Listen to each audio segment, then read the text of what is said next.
Muy bien, estamos aquí hoy para poder hablar de qué es la magia y qué es todo esto que estamos haciendo, de dónde sale. Tenemos que tener miedo, tenemos que sentir como que, bueno, ¿de qué se trata todo este mundo de la magia? Vamos a aclarar un par de cosas. Magia es lograr un objetivo con energía, de una manera tal que por el momento no sabemos describir científicamente cómo sucede. Es decir, es una receta de cocina en la cual utilizamos ingredientes intangibles. Este es mi bello gato que está sentado aquí y no lo ven. Entonces, miren, el gato sería como una magia. En este momento se ha dado vuelta al móvil y no sabemos cómo sucedió. Este no saber cómo sucedió tiene unas bases que por el momento no son del todo científicas, pero no por eso, digamos, no son reales. Tendríamos también que pensar a qué le denominamos realidad, por ejemplo. ¿Cuál es la verdad? La verdad es aquello que nosotros solamente vemos y tocamos. Pero bueno, esa parte se la vamos a dejar a los filósofos y vamos a centrarnos en una cosa. Magia es lograr hacer un pastel y para eso tenemos unos ingredientes. Este pastel es un objetivo que nosotros tenemos que puede ser tangible o intangible. Puede ser un trabajo nuevo, puede ser un viaje, puede ser una casa, puede ser un cierto dinero, puede ser muchísimas cosas que nosotros de verdad queremos lograr y que de verdad deseamos manifestar, pero todos los ingredientes forman un cúmulo energético que nosotros vamos a combinar con 200 gramos de energía del fuego, 100 gramos de energía del agua, 400 de divinidad, lo mezclamos todo en un bol, eso lo vamos a meter en el horno. Meterlo en el horno significa que le vamos a dar un tiempo para que se manifieste y un día vamos a sacar esta realidad manifestada. Hacer magia es una receta de cocina. ¿Todos tenemos la capacidad de hacer magia? Sí, todos tenemos la capacidad de hacer magia porque todos somos energía. Lo que tenemos que pensar es que el cuerpo material también es energía. Es energía hecha algo fijo, hecha materia. Entonces, todos podemos hacer magia. ¿Cuál es la diferencia entre la magia y la espiritualidad? En realidad es el objetivo, el pastel que nosotros queremos hacer. No hay ninguna otra cosa más que esa. Sí, hay distintos tipos de magia, pero bueno, vamos a volver al tema de la magia y la espiritualidad. Se dice espiritualidad al camino a través del cual uno quiere ponerse en contacto con lo divino y no está teniendo un objetivo de crear el pastel mágico, no está teniendo un objetivo de manifestación que no sea otro más que el de manifestar la divinidad en uno mismo. En este sentido, lo espiritual lleva siempre al Tantra, porque Tantra significa la fusión perfecta de lo divino en la materia. Y esto es importante porque esta búsqueda del alma fusionado con la divinidad es lo que todos los caminos religiosos buscan, estar en conexión con Dios. Dicho de distintos nombres, dicho en masculino, dicho en femenino, dicho como sea, siempre estamos yendo a esa misma energía que es un todo y que no lo podemos diferenciar y que en algún sentido tampoco lo podemos diferenciar de nosotros mismos. Aquí es muy interesante lo que decían los escribas en Egipto, los sacerdotes en Egipto, que Osiris e Isis eran dos estrellas que energéticamente forman el masculino y el femenino unido. Ese todo es un tercero, superior. Es un conjunto perfecto de unidad masculino y femenino. Y lo que decían es que esa unidad es la energía primordial, la más fuerte de todas. Y esa misma energía va descendiendo a nivel vibratorio de manera tal que el primer nivel vibratorio más abajo es la división del masculino y el femenino. Es decir, hay un Dios que es un todo, una energía que es un todo, del cual surge Isis y Osiris. Y de esta unión y separación es de donde surgen el resto de las almas, hasta que la vibración desciende tanto que se forma la materia. Si esto es así, entonces cualquier objeto material subido en vibración va a llegar hasta Dios. Por lo tanto, la creación es un descenso vibratorio. La manifestación es un descenso vibratorio. Dios se va manifestando en todas sus divisiones hasta llegar a la materia, pero entonces la materia también es Dios en una vibración sólida de 3 dimensiones. Al subir entonces nosotros que somos Dios en materia, hacemos el camino inverso. ¿Por qué? Porque nuestra conciencia está en un nivel vibratorio, en nuestra mente, nuestro cerebro, estamos en un nivel vibratorio que no nos permite estar en contacto con estas otras vibraciones superiores. A través de distintas prácticas denominadas espirituales o incluso mágicas, nosotros podemos expandir la conciencia y empezar a tomar contacto con estas otras vibraciones superiores. Estas vibraciones superiores nos van a llevar a esta fusión con Dios. Ahora bien, ¿cuál es la diferencia entre el Tantra Sri Vidya, el que yo hago, y otros tipos de religión o de prácticas espirituales?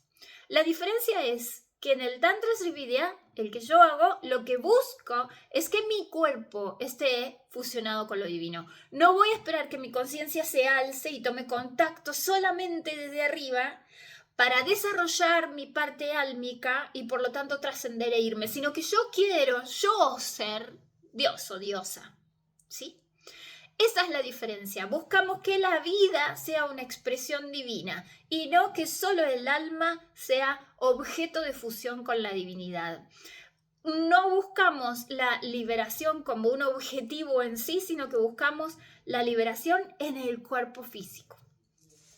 ¿Liberación de qué? Liberación del sufrimiento, que es lo que buscan la mayoría de las religiones. El budismo creo que es el que lo tiene como más claro expresado, o sea, la búsqueda de la liberación del sufrimiento, del salir de la rueda del samsara, es decir, de los nacimientos, de las muertes y de las reencarnaciones y el renacimiento, salir de todo eso que produce sufrimiento y poder irnos hacia otros planos.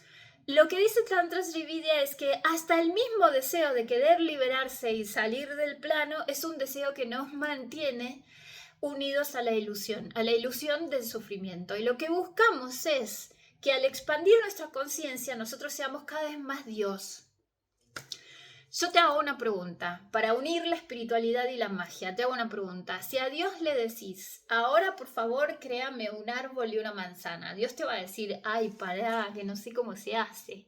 Tengo que invocar al Dios en realidad de la otra galaxia para ver si entonces me da la idea de cómo desarrollarte un árbol de manzanas. No, ¿verdad? No es así. Si nosotros utilizamos la espiritualidad para estar en una conciencia cada vez más expandida, que se ponga en contacto con estas otras dimensiones y cada vez somos más Dios o diosa en este cuerpo, vamos a ir saliendo del sufrimiento. ¿Por qué? Porque lo que vamos a traer es la posibilidad de crear. No vamos a necesitar tanta receta mágica.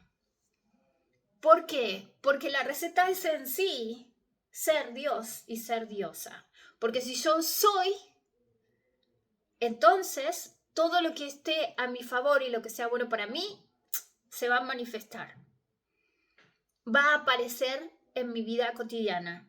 Y todo lo que no esté a favor de esta vibración divina se va a ir. ¿Voy a lograr salir completamente de la ilusión? ¿Qué es la ilusión? La ilusión es todo drama que podemos tener en la vida, incluyendo muchas veces la parte espiritual. Porque cuando uno se aferra a una creencia, ya lo hace una burbuja de ilusión.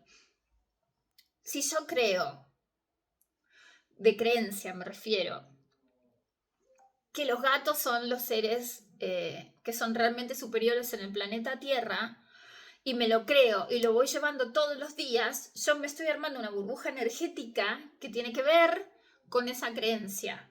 Eso es una ilusión, porque mi mente no traspasa hacia otro plano en donde esa realidad puede no existir. Abrir conciencia significa pasar a otros planos en donde hay otras realidades desconocidas. Les doy un ejemplo. Cuando en las películas de ciencia ficción se hacen extraterrestres, esas ideas de cómo son las figuras de los extraterrestres, ¿de dónde salen? De lo que la mente puede figurar, ¿sí? Siempre va a haber brazos, siempre va a haber dientes, siempre va a haber ojos, siempre va a haber, aunque sea como tentáculos, aunque sea que le pongan un solo ojo, aunque sea que tiene dos cabezas, aunque sea que son millones de dientes más que los de los tiburones, pero siempre está relacionado con lo que nuestra mente conoce. Expansión de conciencia hacia la divinidad realmente significa que yo me atrevo a salir de mi creencia, de mi burbuja de creencia, y me atrevo a experimentar, a aventurarme en dimensiones desconocidas, en aspectos desconocidos de la existencia intangible. Simplemente pensemos que yo los fotones de la luz no los puedo ver tal cual, pero sin embargo existen. Por lo tanto, hay niveles de existencia a los cuales yo puedo entrar en contacto, como puedo entrar en contacto con la luz, pero no los conozco, no los veo. Los puedo percibir. ¿Cómo los percibo? A través de la meditación, a través de los rituales, a través de los mantras, yo expando mi nivel de conciencia, si me lo permito, y empiezo a conocer esos otros lugares, esas otras dimensiones. ¿Cómo relacionamos la magia con la espiritualidad en todo esto? Es muy fácil. Yo dije que magia era traer 100 gramos de agua, 400 gramos de fuego, 300 de materia y vamos a ponerle 50 de aire. Lo mezclamos todo, hacemos así en la licuadora, le ponemos un objetivo, ¿qué es lo que queremos crear? Queremos crear un pastel, queremos crear un dulce, queremos crear una tarta de espinacas, ¿qué queremos hacer? Todo eso se remueve y lo ponemos en el horno y de ahí manifestamos ese pastel, esas empanadas, esa tarta de espinacas o la tarta de chocolate, lo que tengamos ganas de crear, ¿sí? Ahora, todo puede ser así, mucho más rápido, si nosotros somos divinidad. Por lo tanto, la magia se obra cuando nosotros nos transformamos. Esa es la mayor magia que puede existir. Transformarnos en esa divinidad. Vamos a lograr ser el ser de Sirio perfecto, conectado con una fusión divina. Por ahí no tanto, porque siempre vamos a tener que estar vinculados de este lado y siempre va a haber algún tipo de duelo, siempre va a haber algún tipo de sufrimiento, aunque sea una muerte de un ser querido, de una mascota, algún cambio, un cambio de residencia, un viaje, un accidente, algo siempre va a poder pasar, pero nosotros podemos expandir nuevamente nuestra conciencia, salir de ese sufrimiento, comprenderlo en planos superiores y al comprenderlo el sufrimiento ya se disipa o se hace, digamos, como que se va resolviendo más sanamente y más dulcemente, ¿ok? Incluso podemos saber las cosas con anticipación, porque la intuición a esos niveles es enorme. ¿Qué es la intuición? Es la posibilidad de lograr que la mente y el cerebro entren en un estado cuántico en el cual el espacio y el tiempo es distinto. Están en forma diacrónica y no en forma sincrónica. Si yo tengo un tiempo diacrónico, no tengo un pasado, un presente y un futuro. Un tiempo diacrónico es un tiempo que está todo a la vez. Si yo permito que mi cerebro entre en ese estado cuántico, lo puedo ver todo. Entre comillas, todo lo que yo quiera. Me puedo enfocar en una cosa y ver ese futuro y ver el porqué del pasado y cómo llegó a esa situación o cómo podría yo llegar a una mejor situación de todos los futuros posibles que yo logre ver. Todo esto sí es posible y es lo que estamos buscando a través de los rituales y a través de todos los mantras que estamos haciendo. La idea es que yo me transformo en divinidad y como sacerdote o como sacerdotisa, yo soy mensajero o mensajera en carne física de esa divinidad que estoy encarnando, ¿sí? Empiezo a tener distintas partes de mí misma, mi parte material, mi parte superior, que sería el yo superior, mi parte cuántica, que es el alma que está en el plano causal, que ya está realmente en muchas dimensiones diferentes, en donde se puede poner en contacto con seres que pueden darnos una maestría, que saben de esas otras dimensiones y que nosotros les ponemos nombres. Nombres de ángeles, nombres de maestros ascendidos, nombres de extraterrestres. ¿Vamos a saber, vamos a poder científicamente decir, son eso? No. ¿Qué es la magia? El proceso de transformación por el cual nosotros nos quitamos el velo y podemos ver en esas otras dimensiones cómo somos, quiénes somos, por qué somos, por qué vinimos, por qué existimos. Y ese es el verdadero propósito. El propósito no es lo que yo pienso con mi conciencia de ser humano, lo que yo pienso con mi ego. El propósito es lo que el alma en este mundo cuántico ha traído a esta encarnación. Ese es el propósito. Y cuando nosotros empezamos a caminar en ese propósito, todo empieza a fluir. ¿Por qué? Porque significa que nuestra mente, nuestra conciencia se ha puesto en armonía con la vibración cuántica de ese alma que ha venido a encarnar una misión en particular. Y todo empieza a fluir. Cuando aparecen pensamientos de no vas a poder, ojo con esto, preocupación con lo otro, entramos otra vez en una vibración de ilusión. Pero esto no es un juicio, esto es normal en el ser humano. Pero todo lo que estamos aprendiendo son herramientas que nos ayudan a volver a salir de esa ilusión. Y también aprender, como sucedió en la clase, en todas las clases en las cuales tocamos un tema específico de alguna de nosotras o de alguno de nosotros, que como grupo somos más fuertes, mucho más fuertes energéticamente y logramos levantar a aquel que se cae. Cuando tocamos la espiritualidad y elevamos nuestra conciencia y estamos en otros planos, lo que vamos a traer son virtudes divinas. Esas virtudes divinas tienen que ver con lo que el ser humano llama la ética. La compasión, la humildad, la ayuda mutua. Y en todo esto sí o sí lo tenemos que sentir y luego vivir en este plano terrenal. El respeto por el otro, el darle valor al otro, el perdón del otro lado no existe. No existe el perdón existe aquí, en la materia. ¿Por qué existe en la materia? Porque en la materia nosotros no sabemos por qué las cosas suceden. ¿Por qué tal persona se enfada conmigo?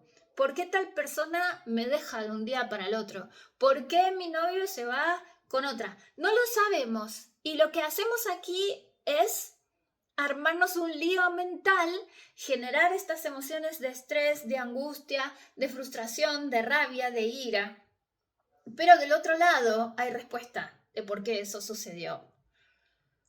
Si expandimos la conciencia y vemos del otro lado el por qué sucedió, se disipa la emoción se va. Hay una cosa que se licúa entre el aire y el agua y la emoción de repente desaparece. Y estamos en un estado de paz. Es decir, este famoso soltar y dejar ir del coaching, pues de repente sucede a través de la meditación cuando expando mi conciencia y encuentro las respuestas. Así, sucedió, se fue, se marchó, ya está. Eso es magia. Cuando yo estoy en ese estado vibratorio en el cual realmente fusioné y desperté una energía de divinidad, realmente lo que piense se va a hacer realidad. Por eso hay una ética también del mago, en la cual, como seres humanos, siempre vamos a estar vinculados a todas las emociones, no solamente a los estados de paz. Siempre digo que para un monje tibetano es mucho más fácil estar en un estado de paz porque está encerrado en un templo. Ahora se tiene que correr para conseguir la comida todos los días para sus hijos, para esto, para aquello. Tiene que pagar las cuentas, tiene que estar con la gente de los impuestos. Tiene que... ¿Qué le pasa? Mantiene su mismo estado de paz perfecta. Entonces, lo más difícil es vivir en el plano material. Lo más difícil para cualquier ser a nivel cuántico relacionado con nosotros en esta pirámide energética de la cual les hablé, desde el todo, el femenino, el masculino, hasta llegar a la materia, lo más difícil es vivir en materia. Lo más complicado. Los mayores desafíos están acá. Por eso es un planeta de maestría y a la vez es un planeta como muy lejano, como que hay mucho potencial, pero muy poco desarrollado en relación a estos otros planos. O sea, somos mucho y a la vez somos muy poco. Así de duales somos. La magia se produce sola, por mi propio deseo y por mi propio pensamiento. cuando yo estoy hablando de hacer un círculo mágico para hacer un ritual, yo no estoy buscando hacer un abracadabra y traer energías que pueden ser perjudiciales, es todo lo contrario. El círculo mágico lo que hace es traer energías divinas superpoderosas que van a impedir que cualquier cosa negativa suceda. Por eso es recomendable siempre tener un círculo mágico, y en todas las culturas espirituales, religiosas, mágicas, hay círculos mágicos. Hasta los templos egipcios estaban hechos de acorde a la brújula de dónde están ubicados los elementos. Los altares estaban hechos de esa manera también. El templo de la diosa en Glastonbury está hecho de esa forma, uniendo las energías del planeta, los 4 elementos, con las energías superiores. Entonces, no tenemos por qué sentir temor si nosotros lo que estamos haciendo es un trabajo puramente espiritual. En ningún momento vamos a estar trabajando en esta escuela, en Academia Devi, con energías que nos puedan dañar. Eso no va a suceder. Y nunca voy a permitir que entre alguien que pueda dañar a otros con su energía y con su trabajo. Por eso lo que ustedes están aprendiendo en este momento es prácticamente exclusivo, porque no se le puede dar poder energético a alguien que puede dañar. Es importante también saber que el Tantra acelera mucho todo, hace todo mucho más veloz. Y todo mucho más veloz también tiene que ver con que nosotros pasemos el karma en sufrimiento todo mucho más rápido, más rápido, más rápido, más rápido. Entonces, lo que a veces sucede es que empiezan a practicar Tantra y aparecen en algunos pequeños obstáculos que parece que es todo junto. En un mes me pasó de todo. Pero luego hace un clic que explota y no está más. Y todo se vuelve fantástico. Y todo se vuelve amoroso. Y todo se vuelve abundante. Hay un cambio espectacular en muy poco tiempo. Sé que conlleva un compromiso de práctica, pero la verdad es que los beneficios, lo que se siente, la solvencia energética que da, es impresionante. Así que los invito a seguir recorriendo este camino de magia sin miedos y con el compromiso de experimentar qué significa lo divino, para realmente liberarnos de cualquier cuestión de sufrimiento y poder estar en este nivel de sacerdote y sacerdotisa que significa ser el mensajero de Dios y de la energía femenina como divinidad, de Dios y de la diosa. Namaste.